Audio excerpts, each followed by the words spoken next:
Picture this. A man stands at the base of a towering cliff, somewhere in what is now Spain, roughly 8,000 years ago. Above him, wedged into a crack in the rock face, is a wild beehive, and inside it, something almost impossibly rare and valuable in his world. Pure golden honey. There's no rope harness, no protective suit, no smoke canister. Just a handmade ladder woven from vines, a basket slung across his back, and thousands of furious bees waiting the moment he disturbs their home. He climbs anyway.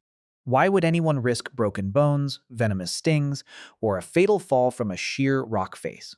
All for something as small and seemingly simple as honey. What could possibly be valuable enough to justify a risk like that? The answer reveals something surprising about the ancient world. Honey wasn't just a treat. It was one of the most prized, fought over, and fiercely protected resources early humans ever discovered, valuable enough that entire hunting techniques, spiritual beliefs, and even unlikely partnerships with wild animals developed around the simple act of getting it. This is the story of why humans have been climbing cliffs, braving furious swarms, and outsmarting one of nature's most well-defended food sources for thousands upon thousands of years, a story still etched directly into ancient cave walls today. To understand why ancient humans took such extreme risks, you first have to understand just how rare sugar actually was in the ancient world.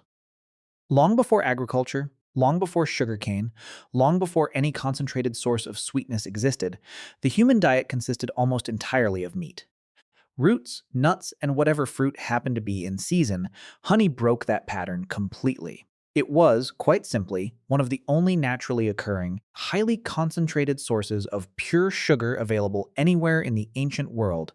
And unlike fruit, which spoiled quickly and provided only modest energy, honey was dense, long-lasting, and absolutely packed with calories. For a species constantly walking, hunting, and burning enormous amounts of energy just to survive day to day, a food source this calorie-rich wasn't a luxury. It was a serious biological advantage. A single successful raid on a wild beehive could provide more usable energy faster than hours of foraging for less concentrated foods. On top of that, ancient humans quickly discovered something else remarkable. Honey doesn't spoil the way most foods do. Properly stored, it can last for years, even centuries, without rotting, making it one of the only truly long-term food sources available to people with no refrigeration and no reliable way to preserve meat for extended periods. In a world where hunger was a constant, immediate threat, and where most food had to be found, hunted, or gathered fresh every single day, honey represented something incredibly rare. Stored energy that didn't disappear.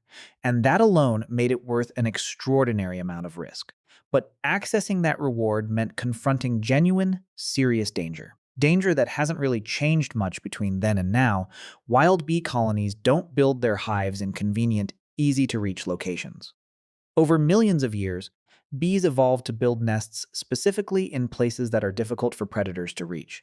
Deep crevices in sheer cliff faces, high up in tall trees, or tucked inside narrow rock overhangs accessible only by climbing exposed, unstable terrain. This wasn't an accident. It was the bee's own evolutionary defense system, and it meant that reaching a hive almost always required serious physical risk before a single sting was even involved. Then came the bees themselves. A disturbed colony doesn't react with a few warning stings. It responds with mass defense, sending out potentially hundreds of angry bees at once, all attacking simultaneously. A serious swarm attack could cause dozens or even hundreds of stings within seconds, a genuinely life-threatening situation, especially for anyone with an allergic reaction, or anyone perched precariously on an unstable ledge who might lose their balance and fall while being swarmed, and falling was a very real possibility. Many wild hives were located 20, 30, sometimes over 100 feet above the ground, with nothing but handmade ropes, wooden ladders, or bare hands and feet for support. A single slip while being stung repeatedly by an enraged swarm could easily be fatal, not from the stings alone, but from the resulting fall. Despite all of this, ancient humans didn't avoid honey hunting. They developed specific strategies, tools, and techniques to manage the risk as carefully as possible. Proof of just how badly they wanted what was waiting inside those hives. Even today, In a small number of communities that still practice traditional honey hunting, the danger hasn't disappeared. Modern honey hunters in places like Nepal, climbing cliffs to reach the nests of the world's largest honeybee, still occasionally fall, still get swarmed, and still occasionally die in the process. A sobering reminder that the risks faced by ancient humans thousands of years ago weren't exaggerated or symbolic. They were exactly as real and immediate as they appear in the ancient cave paintings that recorded them. How do we actually know ancient humans were doing this thousands of years ago? The answer is preserved in one of the most remarkable pieces of prehistoric art ever discovered. In a rock shelter in Valencia, Spain, known as the Cave of the Spider, archaeologists discovered a Mesolithic-era cave painting estimated to be roughly 8,000 years old, depicting a human figure climbing what appears to be a rope or vine ladder directly toward a wild beehive, surrounded by what look like swarming bees. This isn't a vague, ambiguous image open to wide interpretation. It's widely considered one of the clearest, most direct pieces of evidence that ancient humans were deliberately climbing toward wild hives to harvest honey, using constructed tools rather than relying on luck alone. Similar honey hunting scenes have been found in ancient rock art across parts of Africa, India, and Southeast Asia, suggesting this wasn't an isolated practice limited to one region or culture, but something that developed independently again and again in completely separate parts of the ancient world. This matters enormously because it tells us honey hunting wasn't a rare, occasional activity attempted by a few desperate individuals. It was common enough, valued enough, and significant enough that ancient artists, working with limited tools and materials, chose to permanently record it on cave walls. The same walls used to depict hunting scenes, spiritual rituals, and other events considered important enough to preserve for future generations. Over thousands of years, ancient honey hunters developed genuinely clever techniques to reduce the risk involved. Even without any of the protective equipment modern beekeepers rely on today, the most important tool by far was smoke. Ancient honey hunters discovered that blowing smoke directly into a hive dramatically calmed the bees inside, disrupting the chemical signals bees use to communicate danger to one another and triggering an instinctive response to feed on stored honey rather than attack, as though preparing to flee a wildfire. This single technique, developed independently across multiple ancient cultures, remains the exact same basic principle modern beekeepers still use today, thousands of years later, with barely any modification. Alongside smoke, ancient hunters built specialized equipment for the climb itself. Handmade ladders woven from vines or twisted plant fiber allowed access to cliffside hives. Wooden pegs hammered directly into rock faces created makeshift footholds where no natural ledge existed. Some cultures developed long poles with woven baskets attached to the end, allowing a hunter to extract honeycomb from a hive without needing to climb directly up to it at all, reducing risk considerably for hives in extremely difficult locations. Timing mattered just as much as equipment. Many cultures learned that bees were noticeably calmer during early morning hours or in cooler temperatures, when their activity naturally slowed down. Honey hunts were often carefully planned around these conditions rather than attempted at random, showing a level of careful observation and strategic planning passed down through direct experience, generation after generation. Protective clothing, while far more primitive than a modern beekeeper's suit, also played a role in some cultures. Loose-fitting hides, woven grass coverings, or simply thick layers of clothing wrapped tightly around exposed skin helped reduce the number of stings a hunter received during the most dangerous moments of the climb. In some regions, hunters rubbed specific plants or crushed leaves onto their skin, believing the scent helped mask their presence from the bees. An early, imperfect form of protective repellent developed centuries before any understanding of bee behavior existed on a scientific level. Here's where the story becomes almost unbelievable, because in parts of Africa, ancient humans didn't just hunt for honey alone. They developed a genuine working partnership with a wild bird. The greater honeyguide is a small bird found across parts of Africa with a remarkable, almost impossible sounding skill. It can locate wild beehives far more efficiently than any human ever could, but it cannot break into a hive or access the honey on its own. Humans, on the other hand, could break into a hive relatively easily using tools and fire, but struggled to actually locate hidden hives scattered across dense, unfamiliar terrain. So, an extraordinary partnership formed.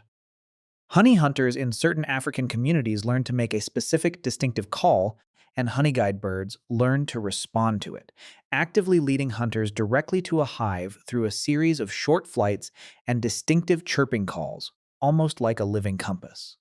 Once the hunters broke open the hive and extracted the honey, they deliberately left behind chunks of wax and larvae for the bird. A food source the honey guide couldn't easily access on its own, but clearly valued enough to actively work for. Remarkably, this exact partnership between humans and honey guide birds still exists today, actively practiced by communities such as the Hadza people of Tanzania, making it one of the only documented examples of a genuine, mutually beneficial working relationship between wild animals and humans that has survived, largely unchanged, for potentially thousands of years. Researchers studying this relationship in recent years have confirmed something remarkable. Honey guide birds in different regions appear to respond specifically to the particular calls used by the human communities they've worked alongside for generations, suggesting this isn't simple instinct alone, but a learned relationship passed down on both sides, among the birds and among the human hunters, refined and reinforced across countless generations of successful, mutually rewarding honey hunts. Beyond food, ancient cultures across the world independently discovered something else about honey. It appeared to genuinely help heal wounds and treat illness, long before anyone understood the actual science behind why. Ancient Egyptian medical texts, some of the oldest surviving medical documents in human history, describe honey being used directly on wounds to prevent infection and promote healing. Modern science has since confirmed that honey does, in fact, have natural antibacterial properties, along with a low moisture content that creates an environment hostile to many types of bacteria, meaning ancient healers had stumbled onto something genuinely effective, entirely through careful observation and repeated trial and error. Centuries before germ theory existed, beyond medicine, honey carried deep spiritual and ceremonial significance in many ancient cultures. In ancient Egypt, honey was offered to the gods and placed in tombs alongside pharaohs, intended to provide sustenance in the afterlife. In ancient Greece, honey was closely associated with the gods and considered a symbol of immortality, believed by some to be the literal food of the divine. In parts of India, honey remains one of the 5 sacred substances used in specific religious rituals to this day, a practice with roots stretching back thousands of years into ancient tradition. This combination of practical medicine and deep spiritual meaning helps explain why honey wasn't simply viewed as a rare treat. It was treated as something genuinely special, powerful, and worth extraordinary physical risk to obtain. Food, medicine, and religious symbol, all contained within a single golden substance defended fiercely by thousands of stinging insects. As human societies grew more complex, honey didn't just remain a personal food source.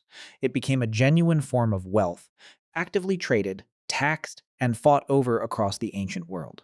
In ancient Egypt, historical records show honey being used as a form of payment, and beekeeping had already developed into an organized practice, with hives specifically managed and harvested rather than only hunted in the wild. Ancient Roman writers documented detailed methods of beekeeping, and honey was traded across considerable distances as a valued commodity. Alongside wine, oil, and grain, beeswax, the material bees used to construct their honeycomb, turned out to be almost as valuable as the honey itself. Ancient cultures used beeswax for waterproofing boats and baskets, for creating early forms of candles that burned longer and cleaner than alternatives, and even for early writing tablets, coated in wax and used for temporary notes long before paper became widely available. This meant a single successful honey hunt or harvest didn't just provide food, it provided a valuable secondary material that could be traded, used, or sold separately. In some ancient societies, Access to particularly productive wild hives became a source of genuine conflict between rival groups, with certain honey-rich locations passed down and fiercely protected across generations, treated almost like inherited property long before formal land ownership existed in the way we understand it today. Honey even appears in early legal codes. Ancient Hittite laws, among some of the oldest written legal texts discovered, included specific penalties for stealing bees or beehives from another person's property, treating the theft of a hive with a seriousness comparable to stealing livestock. This tells us something important. By this point in history, honey and the bees that produced it were no longer viewed as a wild resource free for the taking. They had become recognized, protected property, valuable enough to require formal legal protection.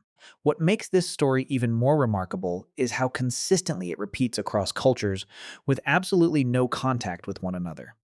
In the mountains of Nepal, the Gurung people still climb enormous cliffs on handmade bamboo ladders to harvest honey from the Himalayan giant honeybee, the largest honeybee species on Earth, whose stings are notably more painful than those of smaller species. In parts of India, honey hunters have practiced similar cliffside harvesting techniques for generations, passed down within specific communities as closely guarded traditional knowledge. In the forests of Southeast Asia, honey hunters historically climbed towering tualang trees using nothing but simple wooden pegs driven into the bark as footholds, often at night when the giant honeybees nesting there were calmer and less likely to attack in full force. Separated by oceans, mountain ranges, and thousands of years, these communities never exchanged techniques directly. Yet the underlying pattern remains strikingly consistent. Identify the most dangerous, difficult to reach nesting sites, develop specialized climbing tools suited to the local environment, use smoke or darkness to calm the colony, and accept significant personal risk in exchange for one of the most valuable, calorie dense, long lasting food sources available anywhere in the natural world. This consistency is strong evidence that honey was valuable enough, universally, that human ingenuity kept arriving at similar solutions again and again, wherever wild bees and hungry, resourceful humans happened to share the same landscape. So the next time you casually drizzle honey over breakfast without a second thought, remember this. For thousands of years, obtaining that same golden substance meant climbing sheer cliffs with nothing but handmade ladders, deliberately walking into swarms of furious, stinging insects, and in some documented cases, genuinely risking death from a fall or severe allergic reaction, all for a substance ancient humans correctly recognized as rare, powerful, calorie dense, medicinal, and in many cultures, deeply sacred. That instinct hasn't fully disappeared either. The same partnership between humans and honey-guide birds discovered by ancient hunters still continues today, largely unchanged, in parts of Africa. And the same basic technique of using smoke to calm an angry hive, first discovered by ancient honey hunters working with nothing but instinct and observation, remains the exact method modern beekeepers rely on today. Honey wasn't just an ancient treat. It was proof of exactly how far early humans were willing to go, how much risk they were willing to accept. For something rare, valuable, and worth protecting, if this story surprised you, hit like, subscribe, and let me know in the comments. Would you have climbed that cliff for honey? And if you want the next chapter of human history, I've got you covered. Just stick around.